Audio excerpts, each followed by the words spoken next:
week, on average, over the course of the 4 years. And we lived through this. The member from Timmins, James Bay, and I lived through every week of the Harper regime, the most dismal decade in Canadian history. And so, Mr. Speaker, I think it's fair to say Conservatives have no lessons to give to anyone. And I'll look forward to continuing my speech at a later session. Thank you, Mr. Speaker. I just want to say for the honourable member, because of the interruptions that we were getting, the honourable member has 5 minutes and 21 seconds left when he does return to debate on this bill. Statements by members. Déclaration des députés. L'honorable député. The honourable member for Spadina, Fort York. Mr. Speaker, since October 7th, hatred has been marching on the streets of Toronto and within our city's post-secondary institutions. Rather than fight hatred, some institutions have turned a blind eye or pretended it falls under the rubric of freedom of expression. Mr. Speaker, hatred and violent threats have no place in any freedom. The failure of OCAD University to combat the surge in anti-Semitism is unacceptable. OCAD has become a cesspool of hate. Jewish students feel so unsafe that Samantha had OCAD donors fund private security just so she could go to school. She's had to deal with death threats, her name etched into stairwell walls, and the threats of sexual violence towards her mother. Mr. Speaker, the Ontario government will be providing post-secondary funding to compensate for lost revenue due to the federal government's cap on student visas. As OCAD has failed to address hate, it should not receive funding from any government until its campus is safe for everyone and that Canadian law is respected. Thank you, Mr. Speaker. The honourable member for Nepean. Mr. Speaker, this Black History Month, I would like to recognize African Canadian Association of Ottawa, serving about 115,000 Canadians of African heritage in Ottawa-Gatineau. It's a flagship for 53 organizations representing African diaspora from countries spanning from Morocco to South Africa and Guinea to Somalia. In addition to their affordable housing initiative, other programs extend to food security, community development, mental health, senior care, youth engagement through HoC, and innovative ACAO radio, underscoring their comprehensive approach to community support. I would like to recognize and thank the current leadership team, including President John Adefa and board members Hector Addison, Shahada Alolo, Valerie Usoy, Serge Banyojan, Franklin Ipape, Catherine Kizotto, Doris Nigha, and Godlove Ingfusi. Thank you, Mr. Speaker. The honourable member for Selkirk, Interlake, Eastman. For over 2 weeks, millions of litres of raw sewage ran unimpeded from Winnipeg into the North Red River and Lake Winnipeg, and this Liberal government was missing in action. The sewage is polluting our iconic Lake Winnipeg, which is home to Manitoba's thriving inland commercial fishery, beautiful beaches, and is a source of drinking water for many communities. These Liberals failed to support the province and the City of Winnipeg to mitigate this environmental catastrophe. Canada's Conservatives have long fought to keep our waterways, lakes, and oceans free from untreated sewage. As government, we brought in stringent guidelines for municipal effluent, and in opposition, we brought forward a bill to prohibit the discharge of raw sewage into our waterways by municipalities. Meanwhile, within days of forming government, this Prime Minister approved a dump of 8 billion litres of raw sewage to be discharged by the City of Montreal into the St. Lawrence River. It is disappointing to see the lack of urgency demonstrated by Liberal MPs in Winnipeg to this prolonged spill of untreated sewage. This is unacceptable. The Liberal government must stand up now to protect the Red River and Lake Winnipeg from future breaches. The honourable member from Surrey Centre. Happy Black History Month, Mr. Speaker. This February, Canadians across the nation have joined together to celebrate Black Canadians and their countless contributions to Canadian society. In my riding of Surrey Centre, there are several Black-led organizations that focus on fostering a safe, inclusive, and equitable community. Just last week, the Minister of Small Business and I met with the Black Business Association of BC to discuss ways to grow their entrepreneurial and enterprising spirits. Others, like Solid State Community Society, will be bringing Black youth together to discuss anti-Black racism in high schools and examine possible solutions. Neuro Training Association has a long-standing roots in Surrey Centre. This month, their organization is creating opportunities for our community to learn about their history and contributions of Black Canadians. There are so many incredible organizations like these in Surrey Centre, including the Kingdom Act Foundation, Zamoja, Great Life, Healing Community Services, and the African Women's Empowerment Society. Services like these continue to show Canadians that diversity is our The Honourable Member for Salaberry-Surwa. I have the great pleasure today to celebrate 150 years of history for the city of Salaberry de Valleyfield. 150 years of Campo Valencian pride. That means, first and foremost, generations of citizens who've enjoyed the shores of Bay Saint-François, the people who hold the secret to our famous grilling spice, and the hardworking people who never miss an opportunity to celebrate. Salaberry de Valleyfield is also 150 years of solidarity, inherited from the workers at Montreal Cotton, the Sisters of Bon Conseil, and all the others. The 150th is an opportunity to remember that life is really good on our island. I'd like to thank the organizing committee who've prepared an incredible program full of activities to honor our city and its talents. It's co-chaired by Denis Lapointe and René Demers. I'd also like to thank all municipal employees who've contributed. This year we'll be eating, discovering, playing, dancing, and celebrating Salaberry de Valleyfield. Dear Campies, have a great sesquicentennial. The Honourable Member from Markham-Stouffville. Thank you, Mr. Speaker. The HoC Centre for Geriatric Care provides high-quality and culturally appropriate services to enable seniors of different backgrounds and needs to live their lives to the fullest. Recently, a very special person, the former CEO of HoC, Florence Wong, passed away. Arriving in Canada in 1987 from Hong Kong, she discovered her executive experience wasn't valued here, but that didn't deter her. Hired by HoC in 1994, Florence led the expansion from one site to a network of long-term care centres and support services across the GTA, including one in my riding of Markham-Stouffville. I sat on their board for a number of years and feel part of the HoC extended family. As HoC's founder, Dr. Joseph Wong, said, her impact on the senior care sector was unmatched. I was always impressed by her hard work, resilience, and positive attitude. Sincere condolences to her family and all her many friends. Thank you, Mr. Speaker. The Honourable Member from Carlton Trail, Eagle Creek. After 8 long years of this Prime Minister, everything feels broken and Canadians are struggling. Rent is up, housing costs have doubled, resulting in the rise of tent cities, and crime runs rampant on streets across the country. This Prime Minister is not worth the cost or the chaos, and there is no end in sight. Just last week, the leader of the NDP signed on to prop up the Liberals for another 16 months. While the NDP Liberal coalition continues to thrive, Canadians are struggling to survive. New scandals continue to break about government spending and Liberal insiders getting rich. Glaring mismanagement, gross waste of taxpayers' money, reprisals and cover-ups all speak to corruption. The buck stops with this Liberal Prime Minister. He is not worth the cost of the corruption. It's time for him to be held accountable to Canadians. The Honourable Member from Kingston and the Islands. Thank you, Mr. Speaker. I rise today to recognize the coldest night of the year events that happened in 190 communities across Canada on Saturday. Each year, thousands of Canadians walk in February to support local charities that serve people experiencing hurt, hunger, and homelessness. My family, my constituency team, and friends walked together to raise money for Lion Hearts in Kingston this year. It was truly heartwarming to see over 150 walkers, 30 teams, hundreds of donors, and dozens of volunteers contribute locally. Thanks to the collective efforts, over $70,000 was raised to date, and that number continues to grow.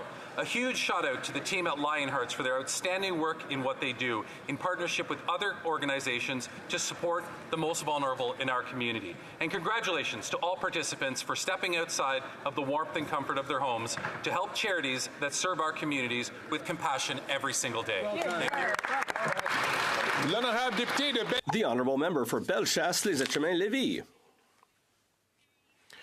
Thank you, Mr. Speaker. After 8 years of this government, the Bloc Liberal coalition is costing Quebecers a lot of money. They're working in cahoots with this government, which isn't worth the cost. The Bloc is claiming that they're outraged by the ArriveCan scandal, but they voted in favor of cost overruns to fund ArriveCan 8 times. And now they're defending themselves by saying, and I quote, "Look, we're not going to scrutinize every single nickel the government spends. Our message to the government is, go ahead, spend the money, Mr. Speaker." End of quote. Voting bloc is expensive. Even the Premier of Quebec has been wondering what the bloc is for. And that's saying something, Mr. Speaker. Mr. Speaker, ArriveCan is an application that's cost an arm and a leg. It's made a company rich and made things harder for all Canadians. ArriveCan just joins it's another in a long list of bad decisions, mismanagement, lack of ethics, and a lack of transparency from this worn-out government. While the Liberals mock Canadians, common-sense Conservatives continue to fight to defend their interests. We will cut taxes, build new homes, fix the budget, and stop crime, Mr. Speaker. I'd like to thank the Honourable Member for Bellechasse, Les Etchemins-Lévis, because I called her name a little bit earlier. St. John's East. Member from St. John's East. Mr. Speaker, tourism in my province of Newfoundland and Labrador exceeds $1 billion in annual expenditures, fueling employment prosperity across all communities. It embodies our identity, traditions, and the stunning natural wonders around us. Moreover, tourism fosters environmental stewardship, preserving our ecological treasures for future generations. This past week, alongside the Minister of Tourism and the Minister responsible for Atlantic Canada's Opportunity Agency and Rural Economic Development, we attended the 2024 Hospitality Newfoundland and Labrador Conference. Together, we celebrated the economic success of the province's tourism industry and its profound impact on our cultural vibrancy and environmental well-being. Thank you to the event organizers. Let's continue to welcome visitors worldwide to experience Newfoundland and Labrador's magic and be part of its legacy. Good job. The Honourable Member from Richmond Hill. Mr. Speaker, in celebrating Black History Month, we honor Black Canadians' rich heritage and achievements. We spotlight individuals like Rosemary Sadler, an advocate for Black history and women's issue, and Dr. Jeffrey K.O. Thompson, a leader in technology and community services. Their contribution enrich our nation's tapestry. From Richmond Hill, we recognize Anil Sawartstra, Marshall Simon Cordon, and Pamela Herrick for their local impacts. Anil leadership in community initiative, Pamela in philanthropy, and Marshall's legal IP leadership exemplify the spirit of Black excellence we celebrate this month. To thank Richmond Hill contributors, we've invited local stakeholders to Black Caucus networking event. This gathering is a testament to our collective efforts toward inclusivity and recognition of Black's excellence. As we continue to combat anti-Black racism, let's support Black communities and entrepreneurship, working toward a just and equitable future for all of us. Happy Black History Month here, building a better future for everyone. Thank you, Mr. Speaker. Bravo. Happy Black History Month. The Honourable Member for Lévis-Lotbinière. Mr. Speaker, with the Arrive scam scandal, I can announce today that the Bloc Québécois leader has reached a new low. The leader of the Bloc openly admitted to giving it the green light without even having looked at the estimates for 2021-2022, saying, and I quote, "We're not going to scrutinize every single nickel the government spends. Our message to the government is, go ahead and spend the money." When the Liberal government didn't have the votes they needed to fund ArriveCan, the Bloc leader rode into the rescue. Imagine, Mr. Speaker, the Bloc voted 8 times to give the government the millions of dollars they needed to fund this scam. Now everyone knows it. The Bloc is happy to spend Quebecers' hard-earned money with eyes wide shut. And yet, Mr. Speaker, they think they'd be able to manage a country. I can't tell you what the Bloc is for, Mr. Speaker, but I can tell you that voting for the Bloc costs a lot of money for Quebecers. The Honourable Member from Calgary-Midnapore. Mr. Speaker, we continue to see unbelievable hypocrisy from the leader of the NDP. Yet again, he is pretending to be outraged by the actions of his Liberal coalition partner while expecting Canadians to ignore the fact that he is the Prime Minister's chief enabler. The NDP say they are angered by the waste and corruption behind the ArriveScan app, yet it never would have happened without their support. The Prime Minister needed his coalition cohort to have enough votes to get the money through Parliament. And the leader of the NDP was more than happy to vote yes at least 8 times to give tens of millions for cost overruns funds and money-for-nothing contracts to shell companies. Clearly, this NDP Liberal Prime Minister is not worth the cost, crime, or corruption. Their disregard for taxpayer money is appallingly consistent, and the leader of the NDP should be ashamed for not admitting his role in this boondoggle, and apologize to Canadians for grandstanding on social. The Honourable Member for Orleans. Mr. Speaker, on February 12th, I had the privilege of visiting a class of grade 5 and 6 students at Maple Ridge French Immersion Elementary School in Orleans with the Minister of Veterans Affairs as part of the Valentine's program. It was really touching to meet and talk with the students who participated in the Valentine's for Vets program. They did so by making Valentine's Day cards for veterans. It was an opportunity for them to send a special message to our veterans, thanking them for their service and thanking them for what they've done and sacrificed for our freedom. I'd like to thank their teacher, Sophie Labrosse, and the school principal, Mireille Filion, for their welcome and for their interest in participating in this program, which has been running since 1996. It's a program that helps ensure that our young people never forget. Thank you very much. The Honourable Member from Timmins, James Bay. We are on the 12th anniversary of Parliament passing Shannon's Dream motion, the motion that was named in honour of the young Cree leader Shannon Coustachian, who stood up to challenge the systemic denial of rights of Indigenous children. Shannon had never seen a real school. Children in Attawapiskat were being educated in squalid and dangerous conditions. The government knew this, they just didn't give a damn. And then 13-year-old Shannon launched the largest youth-driven civil rights movement in Canadian history. Shannon never lived long enough to see the beautiful school that was built because of her work. She died in a horrific car accident at 15. But following her death, youth, activists, and educators from across Canada launched Shannon's Dream to end the systemic underfunding of First Nation schools. We have so much farther to go. Children at Ibamatung have no school right now. Children in Saskatchewan have no proper gym. Shannon reminded us the greatest resource in this country isn't oil or diamonds. It is in the potential of this young generation. Thank you, Shannon. The fight for justice continues. The Honourable Member for Berthier-Maskinongé. It's with great pride that I share with you today the renewal by UNESCO of the prestigious World Biosphere Reserve status for the Lac-Saint-Pierre region. It's a great honor for Berthier-Maskinongé and for all of Quebec. It's great to see the exceptional nature of our territory's rich biodiversity recognized in this way, and as it has been for 24 years. Thanks to the great work of locals, the Lac-Saint-Pierre Biosphere Reserve works to reconcile human activity with the protection of our natural and cultural heritage. Faced with today's environmental challenges, we have a responsibility to adjust our policies, regulations, and practices to ensure the ongoing vitality of the ecosystems that ensure our prosperity and our quality of life. I'd like to congratulate Henri-Paul Normandin and his team on the committee of the Lac-Saint-Pierre ZIP. You can count on my support for your important mission. The Honourable Member from Stormont Dundas, South Glengarry. This NDP Liberal Prime Minister is not worth the cost, the crime, or corruption after 8 years. And the details and cost around the $60 million and counting Arrive scam app gets worse by the day, Mr. Speaker. Now the NDP are pretending to be outraged by the facts being uncovered. But the truth is, when the Prime Minister needed the votes to approve the millions of dollars, he funneled to companies like GC Strategies, who did no actual work and got $20 million of taxpayers' money.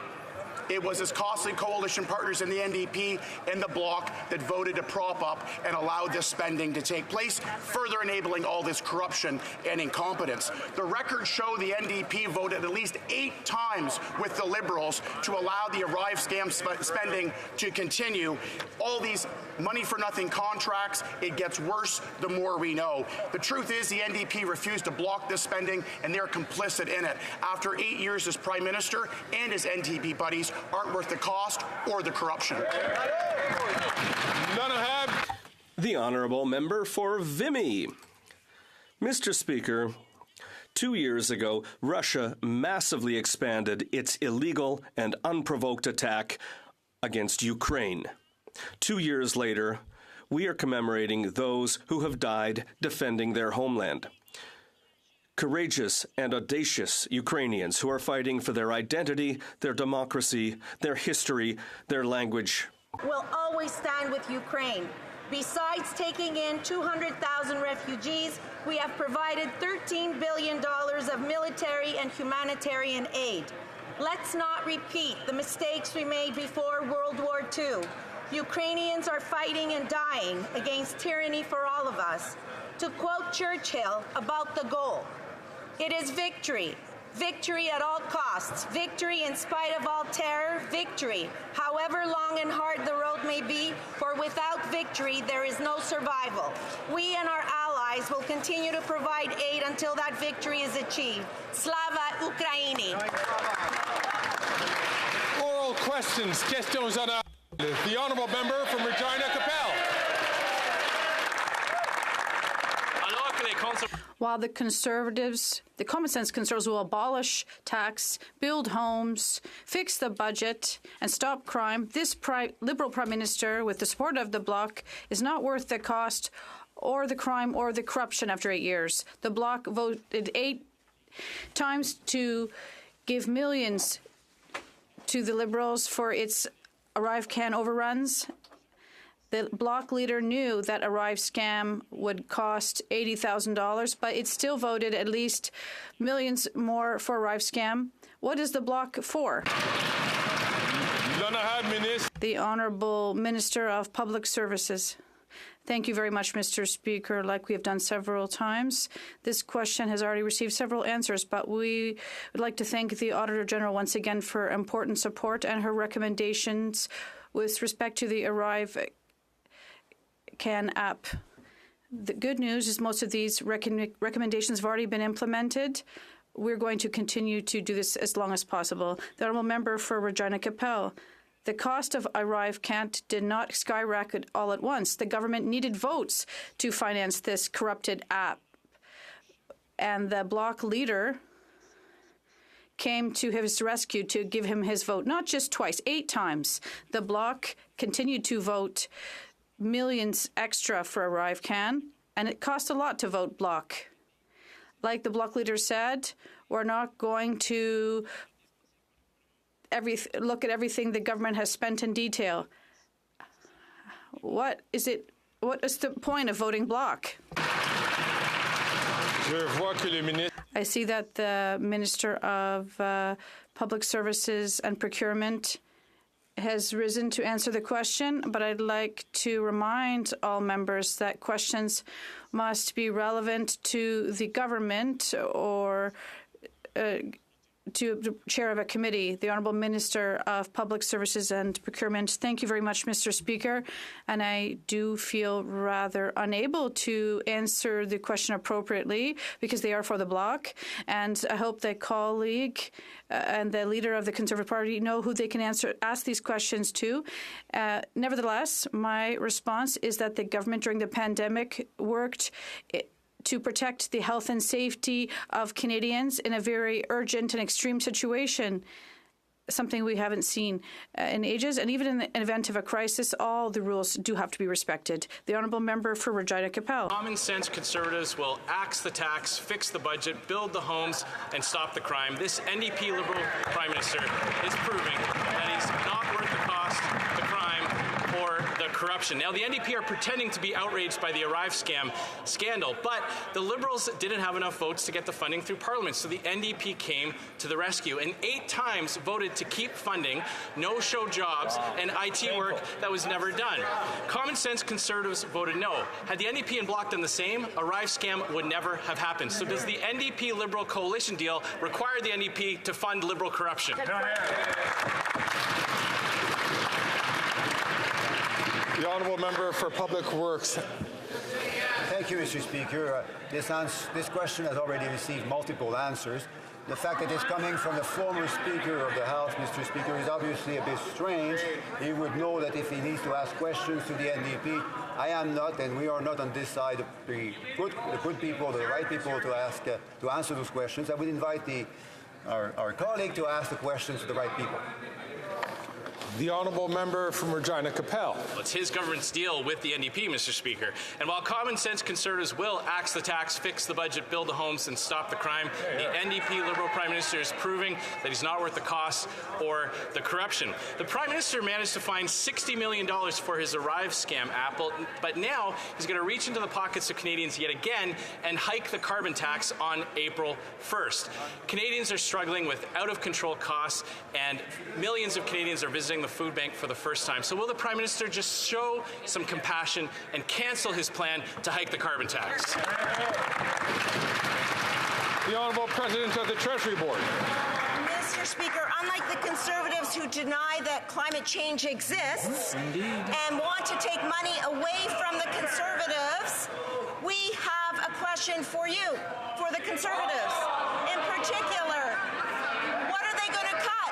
Are they going to cut $1,100 from Ontario families, $1,800 from Alberta families, $1,200 from Manitoba families? Conservatives deny climate change. They're planning to take away hundreds of dollars from families. That's not common sense, Mr. Speaker. The honourable member from Regina Capel. Conservatives are going to axe the tax and not take the money out of Canadians' pockets in the first place, Mr. Speaker. And their own nonpartisan, independent parliamentary budget officer has concluded that Canadians pay far more in the carbon tax than anything they hope to get back in the rebate. And on April 1st, they're going to hike it again. And something devastating is happening in Canada, Mr. Speaker. People are starting networks on social media to coordinate efforts to go dumpster diving. There's actually one in Toronto, Mr. Speaker, and the founder said the most common answer we get to the question of why do you want to join this network is too broke to afford food. Why are they hiking the carbon tax? The Honourable President of the Treasury Board. Mr. Speaker, note that the opposition does not rebut the claim that they deny that climate change exists. Note that they are not standing up for future generations of Canadians by protecting sustainability and acting on climate change. But I want to say, Mr. Speaker, the inflation numbers have come down below 3%. Yes. Our government is continuing to put money back in the pockets of Canadians, and we will be there for Canadians, offering support to the most vulnerable Canadians while the Conservatives vote against every single time. The honourable member for La Prairie. Those who were worried about the love affair between the Liberals and the NDP can rest assured it will continue until 2025. Weddings are expensive, no question about it. But above all, it's all about pleasing Quebecers, not Quebecers' priorities. Quebecers didn't ask for daycare. We already have them. Quebecers didn't ask for federal dental coverage. We already have that. Quebecers didn't ask for drug coverage. We already have that too. How much more is it going to cost us to insure our two lovebirds for programs that aren't even Quebec's priorities? The Honourable Minister of Innovation. Mr. Speaker, better off if Quebec has been a leader in social coverage. Yes, we've taken inspiration for health cares from Quebec, and in terms of dental care, yes, we taken inspiration from Quebec every time we take initiatives that will bring Canada to have more services for Canadians. And Mr. Speaker, what surprises me when I hear the Bloc this morning is not to talk about investment or like the one in Laval this week. Canada will have the most modern factory here in Quebec, and we are concerned about the safety and security of Canadians. The honourable member for La Prairie. If only Liberal NDP health insurance improved health care. But a year since the forced agreement on health transfers, not a penny has been paid to Quebec because Ottawa is imposing its conditions. 11 months since Quebec demanded the right to opt out of federal dental coverage, and still nothing. Today, our lovebirds are adding a third long-term squabble over drug coverage. And meanwhile, not a single Quebecer is getting better care. And instead of scheming to stay in power, why not put money back in the pockets of Quebecers so we can treat our people? The Honourable Minister of Health. Mr. Speaker, clearly the Bloc is trying to create squabbles, but we are looking for solutions. And that is the reason why we're having good conversations with Minister Dubé and the Quebec government. It's a question of enhancing healthcare transfers, and it's clear. It is essential for all Quebecers to have access to dental care, for a solid healthcare system. And this is possible with a spirit of cooperation and not with squabbles like this or debates like this. The honourable member from Burnaby South. People are getting ripped off by corporate grocery stores in this country, and in the north, it's on another level. 1 liter of olive oil costs $36. Now, the federal government subsidizes corporations working in the north with a program called Nutrition North. The Nutrition North gives millions of dollars of subsidies to these companies. These companies take a third of it and don't pass it on to consumers. So will the Liberal government reform Nutrition North so the benefit goes to the people, not to the CEOs of corporations working in the north? Hear, hear. The Honourable Minister for Northern Affairs. Thank you, Mr. Speaker, and I thank the member for that very important question. Our government is absolutely committed to ensuring that 100% of the subsidy, the retail subsidy, is passed directly to Northerners. We know that prices are too high in the north, and we have worked, we'll continue to work with territorial governments, with Indigenous partners, and more importantly, people who live in the north and the Arctic to make progress. Progress has been made, but there's a lot of work to do. Hear, hear. The honourable member for Burnaby South. Program is an abject failure. C'est clair que les entreprises. Clearly, big grocery in the north are ripping people off, and the government, through its subsidies, is giving money to these companies. And these companies, instead of helping people, are giving big gifts to CEOs and big grocery chains. So my question is simple.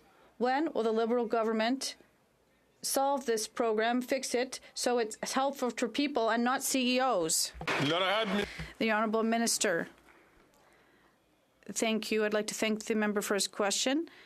Our government is committed to make sure that 100% of subsidies will go directly to citizens of the north. We know that prices are too high in the north, and we're working with the territorial government and with our Indigenous partners and people who live in the north and the Arctic to make progress on this file. And it's such an important subject, and there's so much work to be done, and we're going to do it. Thank you. The honourable member from Foothills. After 8 years, this Liberal NDP Prime Minister is not worth the crime, the corruption, or the cost. Sure. Common sense Conservatives will axe the tax because the NDP Liberal Carbon Tax Coalition has failed. They have not hit a single emissions target. But do you know who has succeeded? Farmers. According to the Global Institute for Food Security, the carbon footprint for wheat grown in Saskatchewan is 67% lower than the rest of the world. So why is the Prime Minister punishing Canadian farmers for this incredible accomplishment? Instead of blaming farmers for his carbon tax failures, will he not axe his plan to increase the tax on April 1st? The Honourable Minister for Agriculture and Agri-Food. Thank you very much, Mr. Speaker. And being a farmer, I fully understand the importance and the effect of climate change, Mr. Speaker. And we understand how important it is to take care of the land. That is why we as a government have invested $1.5 million to help farmers and processors reduce their environmental footprint and stay on the cutting edge. We will continue to fight climate change and work with farmers and ranchers right across this country, Mr. Speaker. The honourable member from Foothills. The fact is, farmers are succeeding where the Liberal NDP Carbon Tax Coalition is failing. And what is farmers' reward for this? A 23% increase in the carbon tax on April 1st. Common sense Conservatives will axe the tax and reward farmers for those accomplishments. Did you know that wheat grown in Canada can travel around the world 3.5 times before it has the same carbon footprint as wheat grown in Europe? Wow. Canadian farmers have accomplished this through innovation, not carbon taxes. Will the Liberals finally admit they were wrong, pass 234 unamended, and axe their plan to increase the carbon tax on April 1st? The Honourable Minister for the Environment and Climate Change. Thank you, Mr. Speaker. Just last week, in fact, I was visiting a farmer in Peterborough who is working on regenerative agriculture, but I find it...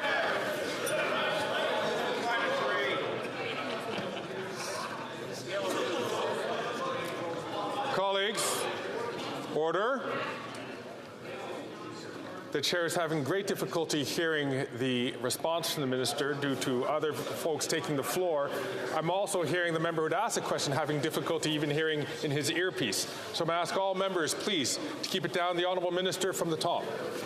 Thank you, Mr. Speaker. I do find it quite ironic to be lectured by the Conservative Party on support to farmers when at the end of last year they voted against On-Farm Climate Action Fund to support sustainable agriculture.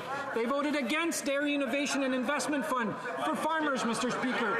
They voted against funding in support of dairy, poultry, and egg supply management producers. On this side of the House, Mr. Speaker, we believe in our farmers, we support our farmers, and we help them to fight climate change. Doesn't make sense. The honourable member from Lethbridge. Common sense Conservatives will axe the tax, build the homes, stop the crime, and fix the budget. That's what our commitment to Canadians is. Meanwhile, the NDP Liberal Prime Minister can't help himself but skyrocket the crime, increase the corruption, and of course he's just not worth the cost because he's causing it to go through the roof. But he's incredibly hypocritical because for him pollution is free. He can just jet set around the world while Canadians continue to pay. On April 1st, they'll see an increase of 23% on the carbon tax. My question is simple. Will the Liberals finally side with Conservatives and scrap the tax? The Honourable Minister for Natural Resources. Thank you, Mr. Speaker. I think the most appropriate question is, will the Conservatives actually look at the data? The data will tell you that 8 out of 10 Canadian families get more money back and that it is actually an affordability measure. If the Honourable Member would actually look at the research done by the University of Calgary, she would know that. But, Mr. Speaker, I think Canadians really need to understand that the Conservative approach to climate change is to let the planet burn. It is to leave an impoverished environment and an impoverished economy for the future of our children. Shame, shame, shame. The honourable member from Lethbridge. The contrast could not be more stark when it comes to the Liberals versus the Conservatives and their opposition to the Canadian people.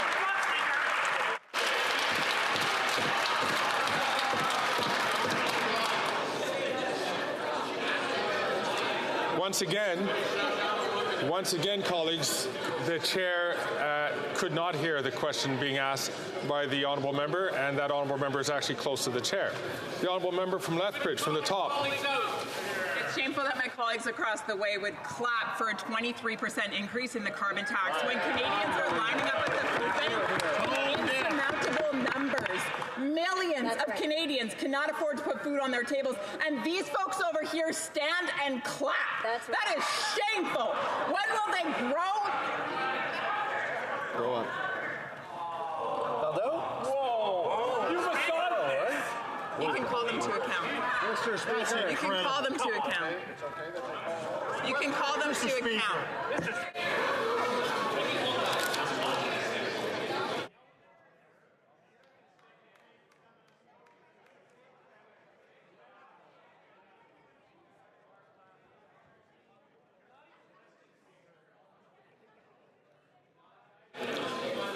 So time has come awfully close to the end of the honourable member's question. I'd like to reassure the honourable member the chair nor the table had heard a comment that was unparliamentary. So this is why it is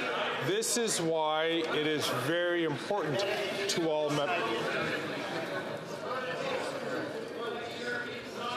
Colleagues,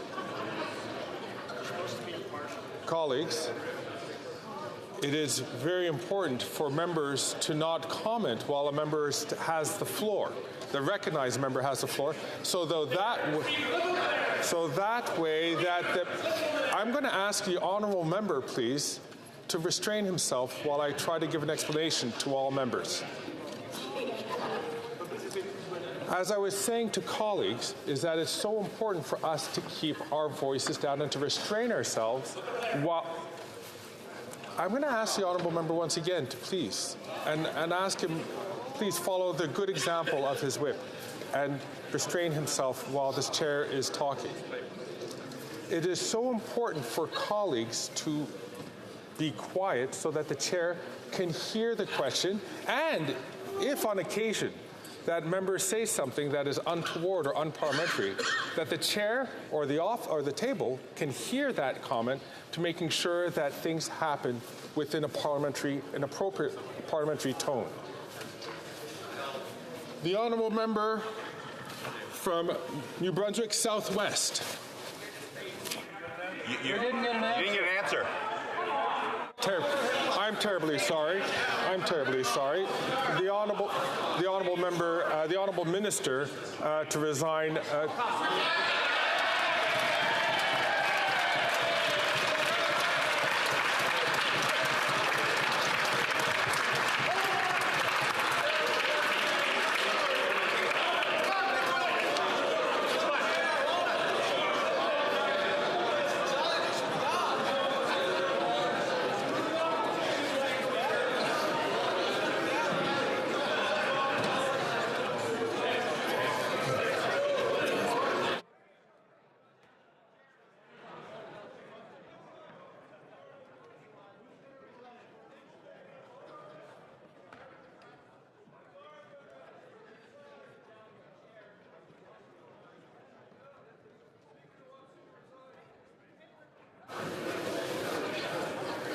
So, again, I'm going to ask all members please restrain. So I'm going to give the honourable member from Lethbridge 10 seconds to put her question left, if she chooses to exercise that, to allow 10 seconds left to ask her question. Would the honourable member from Lethbridge like to have those 10 seconds? Really? Mr. Speaker, the minister across the way had something to say to me before. Perhaps they'd say it on the record.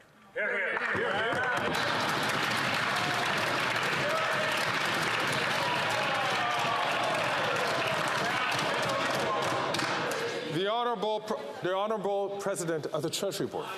Mr. Speaker, on this side of the House, we agree that the contrast could not be more stark. Yes. Could not be more stark, Mr. Speaker, because of the Canada carbon rebate. We are putting money back in the pockets of Canadian in the honourable member's own province, Mr. Speaker. $1,800 will go back to Canadian and Albertan families because of the Canada carbon rebate, Mr. Speaker. $1,200 for Manitoba. Just I want to remind members to be very judicious. If they're going to quote from something, but otherwise it could be perceived as a prop. So I'll ask the Honourable Parliamentary Secretary to continue. She has 6 seconds left on the clock. Mr. Speaker, I'll close by saying that the Leader of the Opposition's climate denial would axe all of the rebates that we are giving. The honourable member from New Brunswick Southwest. Mr. Speaker, while common sense Conservatives will axe the tax, build the homes, fix the budget, and stop the crimes, this NDP Liberal Prime Minister is not worth the cost, the crime, or the corruption after 8 years. Canadians are paying higher prices because of sky-high taxes. Today in New Brunswick, we pay over almost 60 cents more for gasoline per litre than they do in neighbouring Maine. On April the 1st, the carbon tax is going to go up again, 23%. Will the Liberals axe the carbon tax and give Canadians a break? Yeah. Great job. The Honourable Minister for Natural Resources. Mr. Speaker, what do you call someone who says one thing and does the other? You say they are acting hypocritically. Mr. Speaker.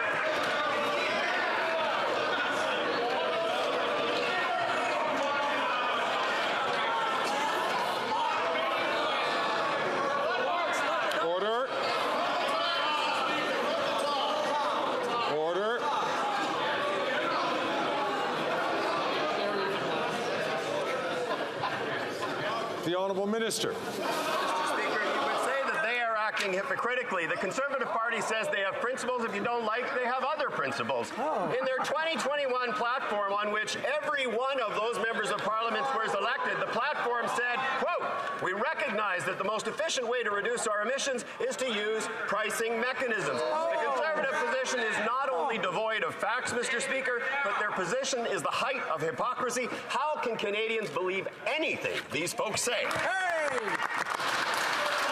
The The honourable member from New Brunswick Southwest. Mr. Speaker, let's remember, these Liberals promised they would never increase the carbon tax by more than $50 a ton. It's skyrocketing up to $270 a ton. It's going to go up again on April the 1st.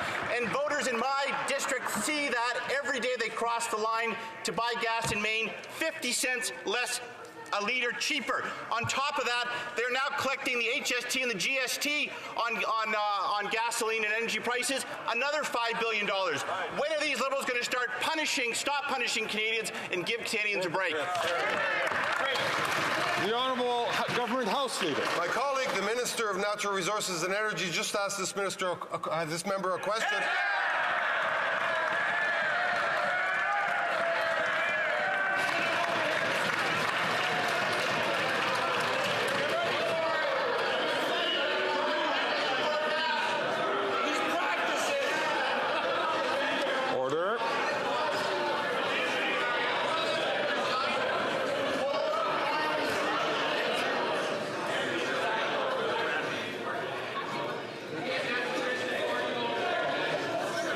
The Honourable Government House Leader. In the category of God forbid, Mr. Speaker, look, this member went around like all of his colleagues. Every single person who has asked a question in question period today went to their constituents' doorsteps with a brochure that says, elect us, we will have a price on carbon. How do those members now stand up with a serious face in front of Canadians and say they're not misleading them today?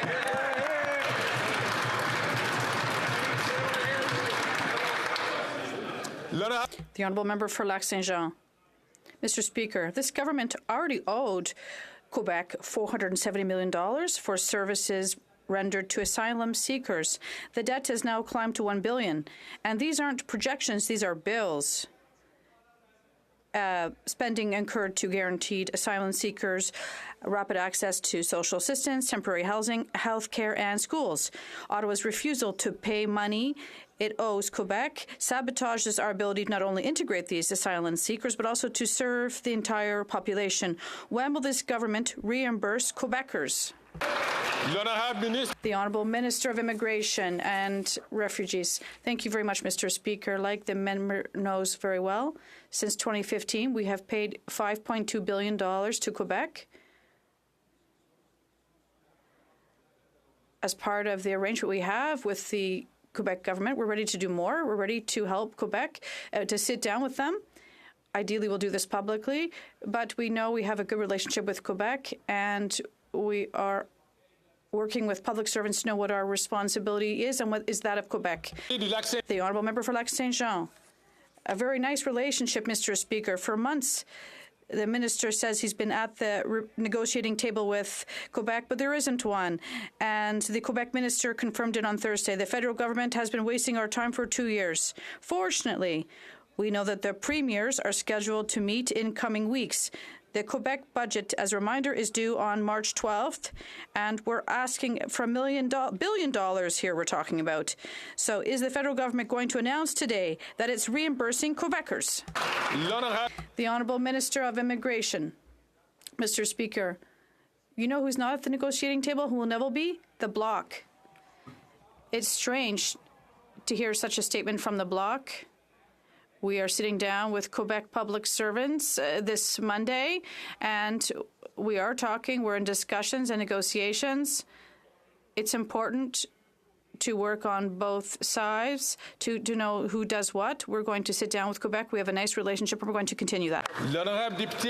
The Honourable Member for Lac-Saint-Jean.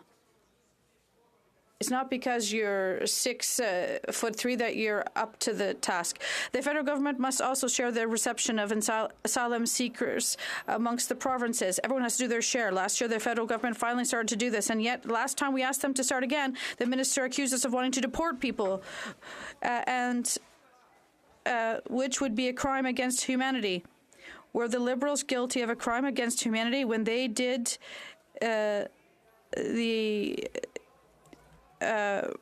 work last year? Of course not. So why don't they get back to work before Quebec's public services collapse?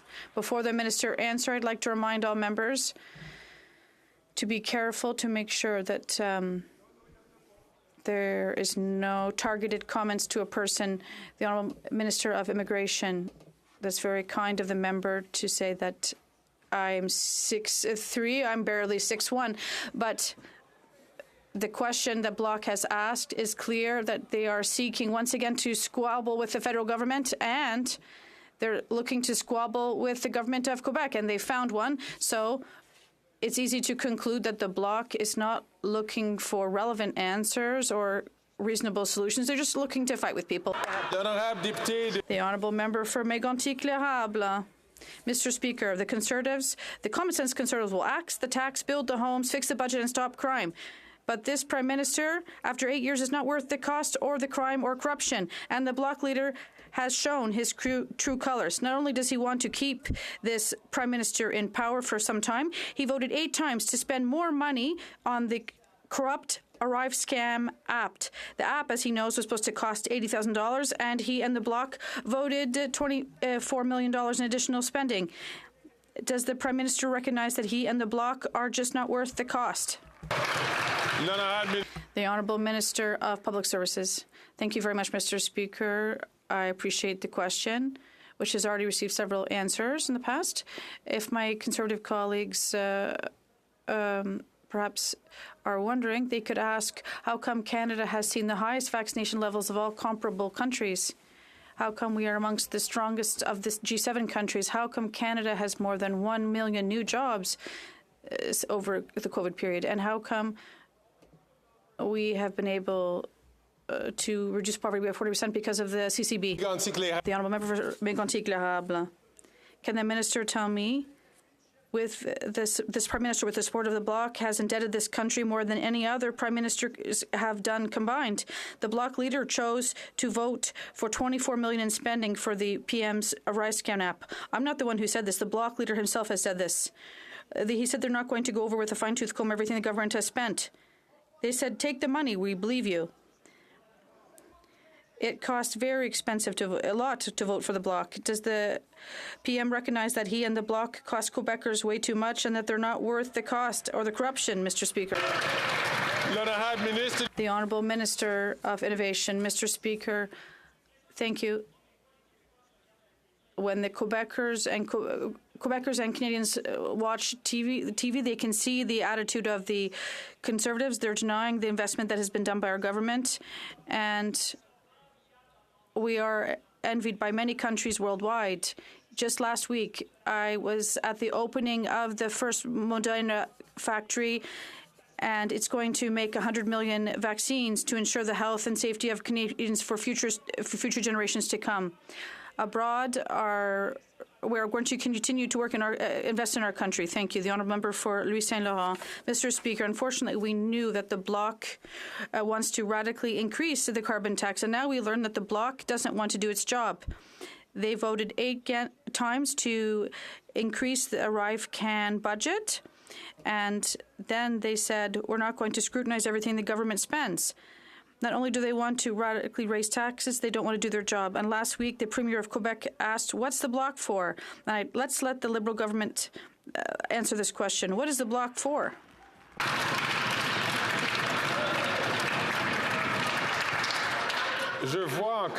Once again, I see, and as I've repeated twice before, that questions must be addressed to the government or directed on the work of a committee.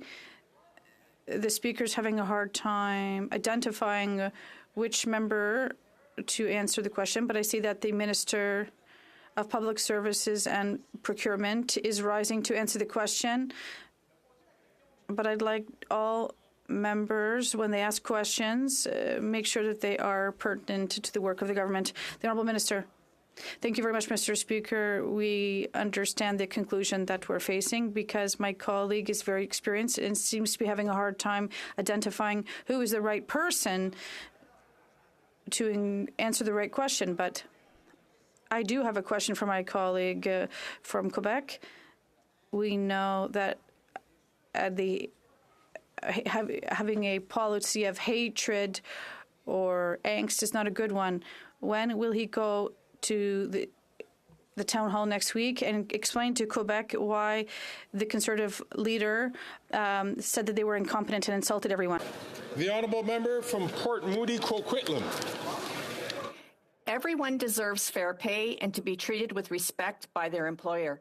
Yet for flight attendants, they have to work up to 40 hours a month with no pay. That's 3 months a year. All while CEOs of Canada's biggest airlines rake in millions of dollars plus bonuses. And the Liberals, they're doing nothing about it, letting CEOs get rich off the backs of unpaid work. Will this government stop the exploitation of workers and address unpaid work in the airline industry? The Honourable Parliamentary Secretary to the Minister of Transport. Speaker, we have been there from the get-go for Canada's workers. And in fact, we've introduced legislation in concert with the NDP on replacement workers. And we will continue to be there for workers every single step of the day.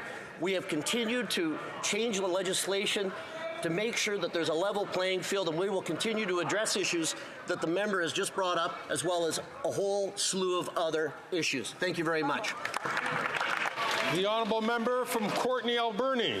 Mr. Speaker, for almost 3 years, the Liberals have let a shipbreaking company in Union Bay bend the rules, putting locals at risk. A boat filled with asbestos is being broken apart in sensitive fish and shellfish habitats, which could cause irrevocable harm and cost 500 people their jobs. The BC government, local First Nations, and residents say the Liberals are failing to protect Union Bay. When will the Liberals finally stop allowing this dangerous activity and further develop shipbreaking regulations to protect our local jobs and our environment? The Honourable Parliamentary Secretary. Thank you, Mr. Speaker, and thank you to the member for the question. Mr. Speaker, this is something that we've been working on for quite some time, actually with the NDP, both through committee as well as with certain members. And we will, Mr. Speaker, in fact, continue to work on this issue and ensure that a lot of the concerns that the member has will be addressed shortly. Thank you, Mr. Speaker. The honourable member from West Vancouver, Sunshine Coast, Sea to Sky Country. Mr. Speaker, global inflation disproportionately impacts low-income seniors living on fixed incomes. That's why it was so important that we reversed the Conservatives' plan that would have raised the OAS eligibility from age 65 to 67 that would have abandoned seniors. We went further to increase OAS benefits for those once they reach age 75. To show how else we're there for Canadians, we launched our new Canadian Dental Care Plan, which will support dental care for up to 9 million low-income Canadians, including seniors. I guess we should not be surprised that the Conservatives are against this support too. Can the Minister of Citizen Services update Canadians on how many seniors have applied and will lose their dental care plan if the Conservatives got their way? The Honourable Minister. Mr. Speaker, I'm very happy to advise my colleague from the North Shore that as of yesterday, more than 1 million Canadians have successfully enrolled in our dental care program. In 4 days, applications will open up to seniors aged 70 and higher, and in the coming months, we'll open up eligibility for all Canadians. Excellent. This is a life-changing program, Mr. Speaker, not only as an essential part of oral health, but overall health and economic productivity, and I expect that children getting checkups and seniors getting dentures is going to put a smile on everyone's face, Mr. Speaker. The honourable member from Leeds, Grenville, Rideau Lakes, Thousand Islands. On one hand, common sense Conservatives will axe the tax, build the homes, fix the budget, and stop the crime. On the other hand, after 8 years, we have an NDP Liberal Prime Minister who isn't worth the cost, the crime, or the corruption, but he needed support for his $60 million Arrive scam. And where did he get it? From the costly cover-up coalition NDP. Right. Now, what Canadians want to know in this scandal that cost them millions is what did these Liberals promise the NDP in exchange for their vote to support the corruption of this government?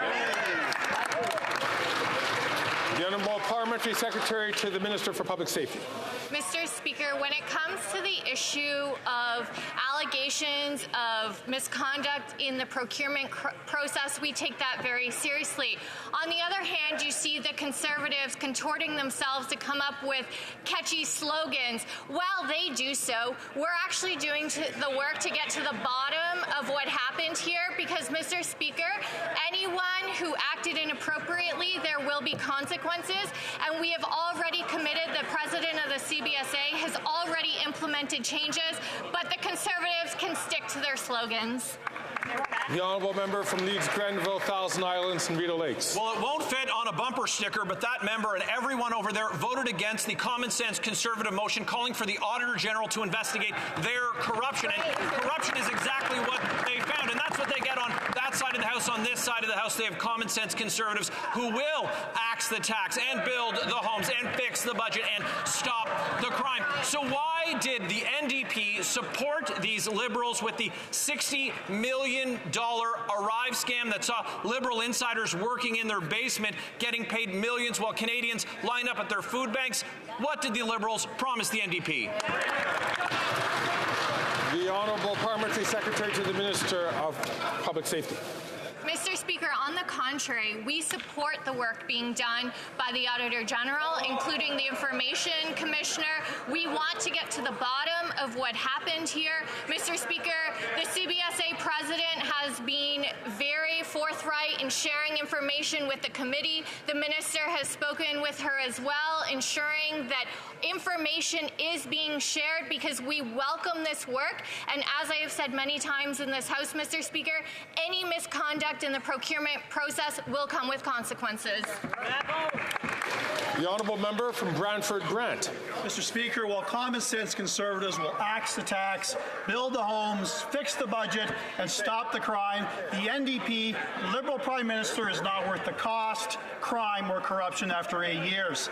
Canadians are sick and tired of seeing the NDP leader pretend to be outraged over the Arrive scam. Let me remind the House that the Prime Minister needed votes to keep funding his $60 million Arrive scam, and the NDP came to their rescue. Joining Conservatives and voting no would have saved Canadians tens of millions of dollars. Hear, hear. Does the coalition between the Prime Minister and the NDP require them to fund the Arrive scam? Hear, hear. The Honourable Government House Leader. I think it'd be useful, Mr. Speaker, if we just move on from the slogans written in the Leader's office for one moment while I address another issue that would actually help Canadians today. On this order paper, Bill C-35, which will guarantee lower child care costs for every single mother and father in this country. That can pass on a voice vote today. Well, that member, instead of taking his orders from the Leader, walked down the office to the Leader's office and tell him, pass C-35, bring down child costs today for Canadians. The honourable member from Brantford Grant. This member stands for the rights of Canadians and getting to the heart of this $60 million Arrive scam. They voted yes at least 8 times to give tens of millions of cost overruns, money for nothing contracts to shell companies, including $20 million contract to a two-person basement business that wrote the terms for their own contract. This Prime Minister is not worth the cost nor the corruption. I'll ask again, what did they have to do to get them to require them to fund the Arrive scam? Hear, hear, hear, hear. The Honourable Government House Leader. Well, I see that answer had a little effect, but I would again encourage my honourable colleague, instead of taking all the inbound invective and all the rage farming from the Leader's office, that he trudge back down that long hallway to his Leader's office and say, Mr. Leader, you know what we can do today? We can bring down dental care costs for Canadians by passing the bill of the fall economic statement that will help seniors, that will help poor families, that will help children in this country. We can have an impact today on Canadians' lives. Stand up and vote for Canadians.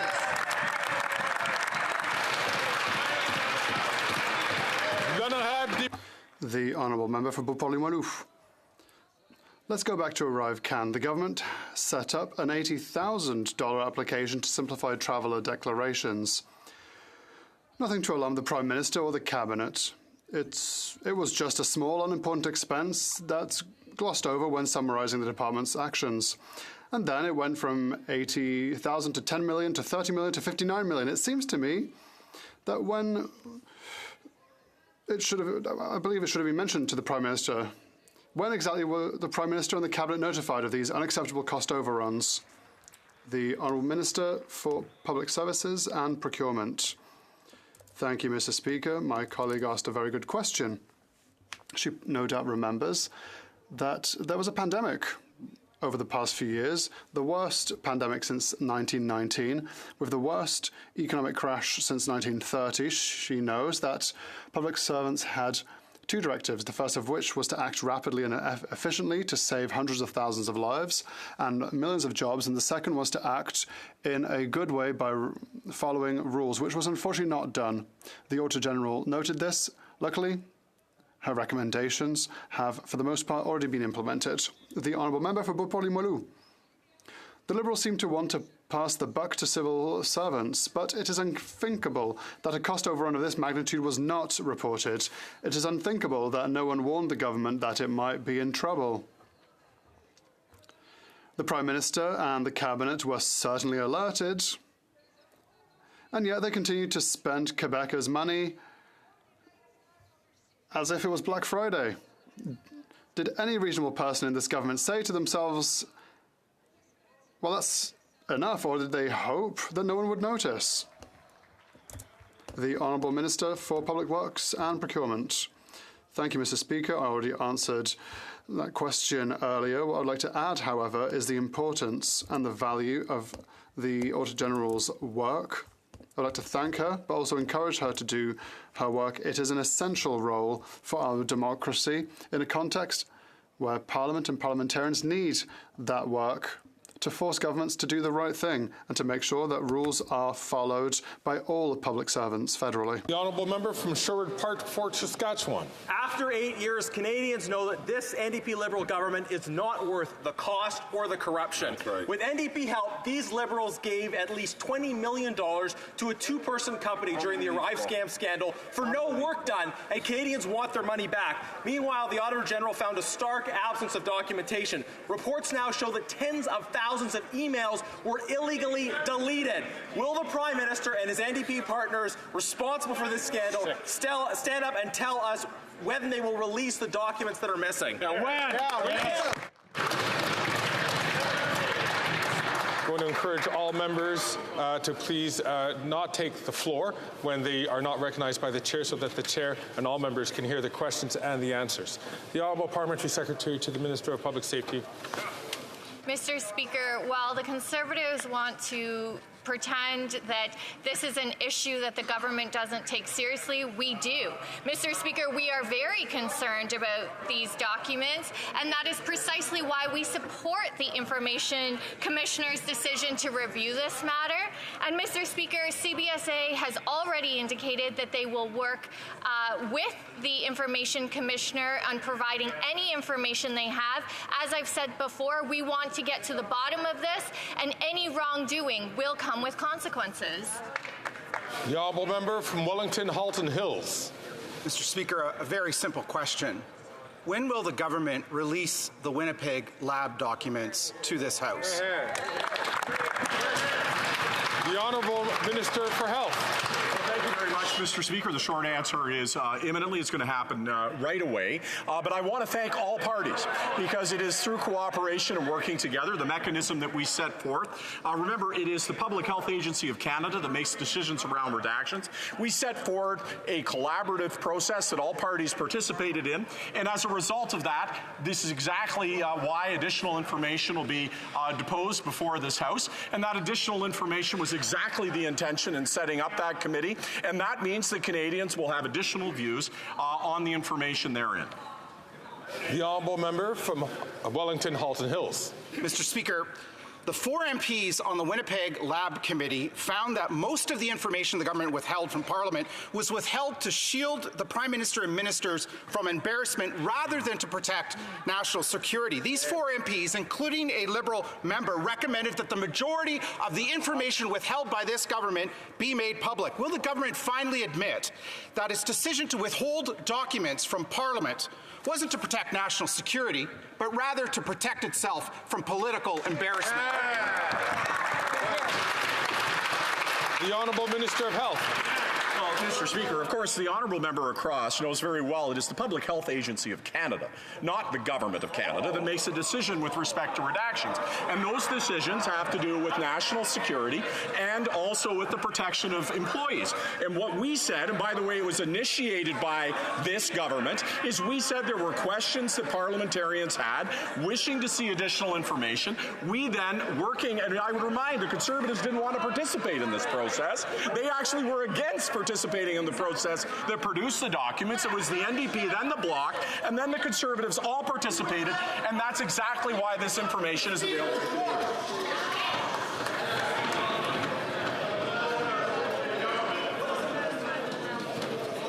You want to split that hair? Ask order. Order.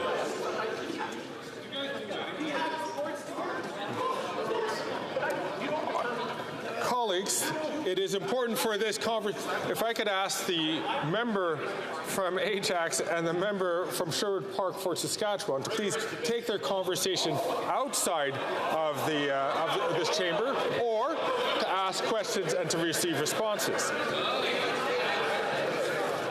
Colleagues, the honourable member from l'honorable député de Laval-des-Îles.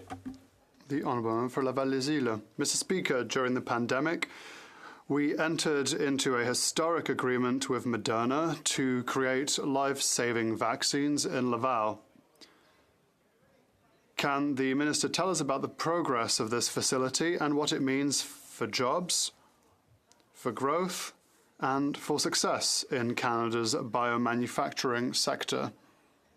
Thank you, Mr. Speaker. The Honourable Minister for Innovation. Mr. Speaker, I would like to thank my colleague for Laval-des-Îles and all my colleagues. We've delivered. Last Friday, I was with my colleagues to celebrate the end of the construction of the Moderna factory, the most modern factory in the world. It'll be here in Canada. We'll be able to produce 100 million vaccines. Mr. Speaker, this is great news for Laval, and excellent news for Montreal, excellent news for research, and excellent news to make sure that we continue to be at the forefront of scientific progress in the world. The Honourable Member for Bellechasse-les-Etchemins, Lévis. Mr. Speaker, in the Chaudière-Appalaches region, an upsurge in violent crime is creating a great deal of insecurity. These violent crimes only confirm the appalling increase in violence in the country, which under this government has seen a 39% increase in violent crimes and a 61% increase in assaults with weapons or bodily harm. That's a sad record after 8 years of this Prime Minister. When will he reverse his laxist policies on crime and send criminals to prison where they belong? The Honourable Member. The Honourable Minister for Justice. I appreciate my colleague's question. What I would like to highlight for all Canadians is that crime in our community is a priority for every single parliamentarian in this House. That being said, with Bill C-48, which has just been adopted 2 months ago, with that bill, we have been able to target violent offenders that have used a firearm or weapon in their crime. And we will target them in particular so they remain in prison. The Honourable Member for Bellechasse-les-Etchemins, Lévis. Mr. Speaker, the Liberal government's policies allow violent criminals to serve their sentences in the comfort of their own living rooms, courtesy of the Bloc-supported Bill C-5. Another story of this constant blunder has been made public. A teenage girl was lured by an ex-policeman who is serving his sentence at home. This is unacceptable, Mr. Speaker, at a time when violence of a sexual nature has jumped by 71% since this government took office. What does the Prime Minister have to say to the victim who had the courage to speak out and who is seeing this sweet sentence served by her attacker at home? The Honourable Minister for Justice and Attorney General of Canada. Violent and sexual crimes are an absolute priority for our government, and that has been the case since we came to power. With regards to intimate partner violence, we targeted those actions a number of times through our bills. through bails as well and through other sentencings. With regards to mandatory minimum sentences, we have a complete contrast with the Conservatives when we deal with the overrepresentation of Indigenous and Black communities in our prisons. We have to target that kind of measure. Member, some South Surrey, White Rock. Common sense Conservatives will stop the crime that the NDP Liberal Prime Minister has unleashed on our streets for 8 years. Instead of enforcing the law and stopping crime, he's going after law-abiding sports shooters and hunters. Machine guns are illegal in Canada since the 70s, but last week, caught on video, violent attackers with machine guns opened fire at a home in small city White Rock. Why does the Prime Minister prioritize billions of dollars going after hunters and lawful gun owners instead of the real criminals?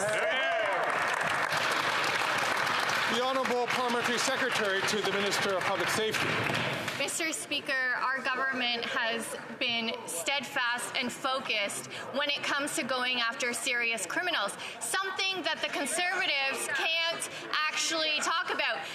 As they yell out, Mr. Speaker, it'd be interesting for Canadians to know that during their time in office, they cut 600 RCMP employees from being able to operate across this country. Mr. Speaker, the so-called common sense Conservative means cuts to policing. We are cleaning up the mess they created. The Honourable Member from Balpec. Thank you, Mr. Speaker. Investments in infrastructure like roads, highways, bridges are crucial for our supply chains, local economies, and traditional industries, commuters, and all Canadians. Last week, our government, along with the province of Prince Edward Island, invested over $21 million to improve local roads, benefiting islanders and building on significant infrastructure investments. Can the Minister of Housing, Infrastructure and Communities share with this House the government's policy on projects like this and how they benefit rural communities? The Honourable Minister for Housing, Infrastructure and Communities. Mr. Speaker, I want to thank my honourable colleague for an excellent question, for his advocacy to get roads built in his community. This announcement worth more than $21 million is going to help build or improve 149 kilometres of road on the island. We continue to fund different road supports across programs, whether it's the Canada Community Building Fund, the Disaster Mitigation and Adaptation Fund, National Trade Corridors Fund, or the Invest in Canada Infrastructure Plan, which included specific eligibility for rural roads. We've got programs in Calgary and my own constituency in Nova Scotia and on the island. We're going to keep doing what it takes to put people to work in good paying jobs that build communities. Hey. The Honourable Member from Churchill-Kiewatnik-Askey. Mr. Speaker, Canadians across the country are struggling with the rising cost of food, and it's even worse in northern and Indigenous communities, where the lack of competition has allowed Northmart, often the only option, to jack up the cost of food without consequence. The Liberals are choosing to stand with wealthy CEOs instead of helping families afford food. In addition to competition, First Nations like Garden Hill need reliable all-weather roads to be able to bring in food and supplies. When will the Liberals stop subsidizing CEO profits, take on the grocery giants, and stand up for Northerners? The Honourable Minister for Northern Affairs. Thank you, Mr. Speaker, and I thank the member for her important question. We are working with provincial governments, with territorial governments, with Indigenous governments, with communities of the North to address the very real challenges that are in the North: isolation, lack of infrastructure, the high price of food and the high price of absolutely everything. With the partnerships we have, I'm confident that progress is being made, but there's so much more to do, and we will get it done. Next on the list is the Honourable Member from Spadina, Fort York, but I understand that the member is having a difficulty. I'm going to ask him if he could just make sure that he could select the right microphone on his screen so that the interpreters will be able to have the proper sound. And I'll give the Honourable Member a couple of seconds to do so.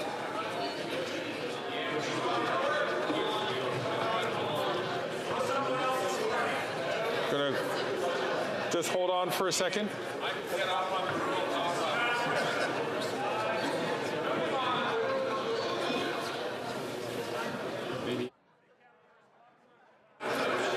I'm I'm afraid we're going to have to come back to the member on another day for him to ask his question so that we could work out this technical difficulty. And so brings to the end of question period. If for honourable members who would like to listen, I have a ruling which I would like to make, or a statement. La présidence. The chair. Sorry, I'll just wait for all members to leave quietly. And if I could ask all members who could hear my voice to say shh. La présidence souhaite. The chair would like to take a few minutes to share with the House some reflections on the deliberations since parliamentary work resumed at the end of January, and it's very relevant today. Since I was elected to the chair, I've had as a mission to work collaboratively within this location, and I have received feedback and support from the whips, which has allowed me to improve the situation a bit, and I am grateful to them for their efforts. I've also noticed that the vast majority of exchanges during the sitting day are productive and worthy of our institution. And for this, I express my gratitude to all, as it is incumbent on all of us to elevate the quality of our proceedings. That being said, there has been a slow but steady increase in language and expressions that have been perceived to be inflammatory. The Chair wishes to address this as we move towards the spring session. During key moments, remarks have at times gotten too close to the limit of what is considered respectful and courteous, or even of good taste. Other interventions have clearly crossed the line of unparliamentary language. As a result, proceedings were often interrupted by a chair's interventions or by points of order generated by the conduct of members from all sides of the House. Dans certains cas, in some cases, the Speaker has felt that expressions or statements were non-parliamentary. They demanded the withdrawal of the offensive language or apology to be made. In these cases, the